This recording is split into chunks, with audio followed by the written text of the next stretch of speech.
Hey hobby friends, today we're going to dive into what's been going on lately with Rob, the sports card therapist. I'm probably the last to react to this, and to be honest with you, I've been trying to wrap my head around this for the last, 4 or 5 days now at this point. Before I get started, big thank you to today's video sponsor, Whatnot, the largest live selling platform for sports cards and collectibles on the planet. They just wrapped up their virtual show. Very, very cool stuff. Definitely check out Whatnot. I've got links in the video description as well as in the pinned comments. This all kind of went down Friday last week, and I just had a lot of family things going on. I went to a Bush concert on Friday night. I've got 4 kids. They all have different things going on with sports and friends and everything else.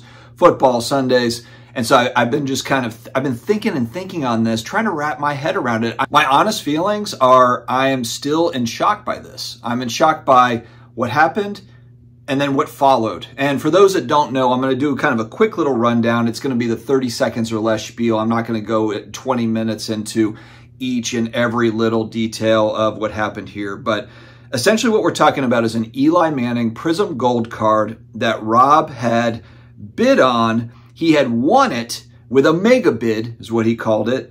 He thought that he got shilled. This is based on his apology video that came after. He thought that he got shilled based on the overall price of the card, which is around $1,800, which, to be honest, I didn't think it was that crazy of a price just given what gold prisms go for. I look at Drew Brees, which, not the same as Eli Manning. They're different markets or whatever, but I do pay attention to quarterback gold prisms, the vets, some of the retired stuff.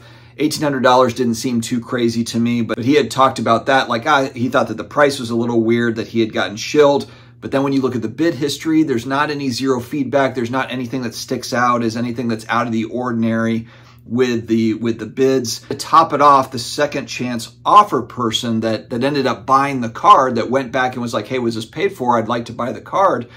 Rob had posted on that person's post. So he posted, I won this card, second place. And Rob had even posted, hey, I ended up bidding on this card. Congrats that you got it, knowing full and well that he had won the card and not paid for it. And so then after this, he does a 9-minute video, apology video, which I think that he was trying to make things right. I think he was trying to, but even in the apology video, he probably rushed it. There were some things that it was botched. I mean, bottom line, it didn't sound great. So overall, when you add up all these things, it's a bad look. There's no other way to look at it. There is no defense to this. I mean, not paying for auctions, it's a big hobby no-no. Our hobby relies so heavily on comps, especially with rare cards where you're trying to, get a feel for, okay, if there's another Eli Manning gold prism that pops up from a different year, then you're looking back at this one. What did this one sell for? We're so heavily reliant because there's a lot of money being spent on cardboard these days. And so this sort of thing, it just can't happen, especially when you have a presence, you have an online presence, you are public facing. It just cannot happen like this. We have to operate as if there is zero room for error. And whether we feel like that's fair or not, that's really irrelevant. That feeling is right. Those are feelings getting in the way of reality. I mean, we have got to hold ourselves to the absolute highest standards. And I'm not going to sit here and pretend like I'm some perfect individual. I can't stand virtue signaling, so I'm not going to sit up here and act like, this is all terrible and pass judgment and whatever. Everyone's going to have to decide for themselves, how they're going to react to this. It's not me telling you how to react. Everyone's going to have their own opinion on how they look at Rob moving forward, sports card therapist. Now, one thing that I did see, let's kind of break this down into a couple of different things. I saw some comparisons to card porn. Oh, look, you've got all these influencers that are making mistakes. It's card porn and then it's sports card therapy. It's like, wait a second.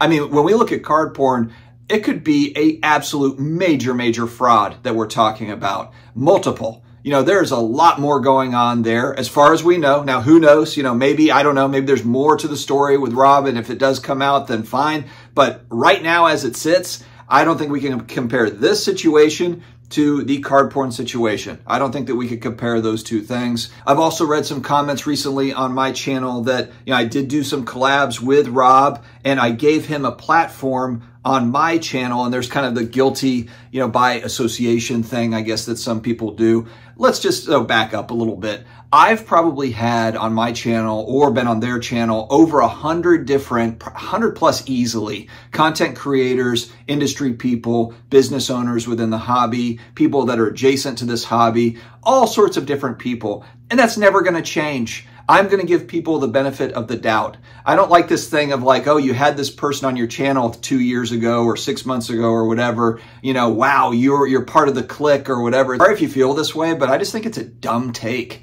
I want to hear all people's opinions. I really like hobby talk, hobby commentary. I like hearing different people's takes on a variety of different issues, whether I agree with them or not. I've had people on my channel before that do not like me. I've had them on my channel. It's not just been like, oh, only people that I think I get along with have been on my channel. There's plenty that have been on that do not like me, and that's okay. I want to hear different opinions. I'm okay with it. I want to hear different opinions. And one part where I'm just really frustrated and disappointed is, Rob, it looks like, has deleted really all of his social media. So I don't know if he's quit, if he's done for good. I don't know if he's going to come back later. But if he's done for good, there's not a lot of hobby content commentary stuff that's consistent. He had been doing it for about 2.5 years.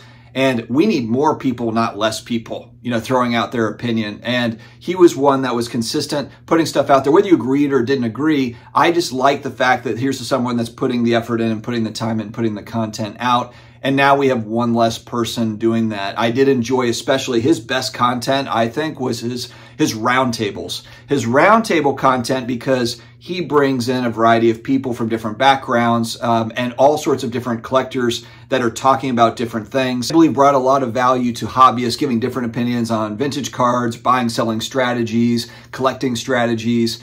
Those roundtables were really, really good. And that's the sort of content that I don't want to see less of it. I want to see more of it. That's what really, really frustrates me. It's a big reason why I enjoy having DPZ putting content out on my channel. He does his collector series on Saturdays typically when his episodes drop. But he has relationships with other collectors, other industry people that I might not have. He can bring them on, he can talk to them and kind of, offer that to this channel's audience. So, because I can only be in so many places, I don't know everybody. Spinatron is an example of this. He's a big IG guy that has a huge Kobe collection and other players as well, but really high-end collector that's been buying forever. He's got cool stories. I don't know Spinatron, so DPZ is able to bring him on. This is an example of that. So collaboration, I think, is really important in a hobby. It's connecting people. That's not something that I'm going to shy away from moving forward. So overall, those are my feelings on it. I mean, I'm still shocked by it. It's too bad.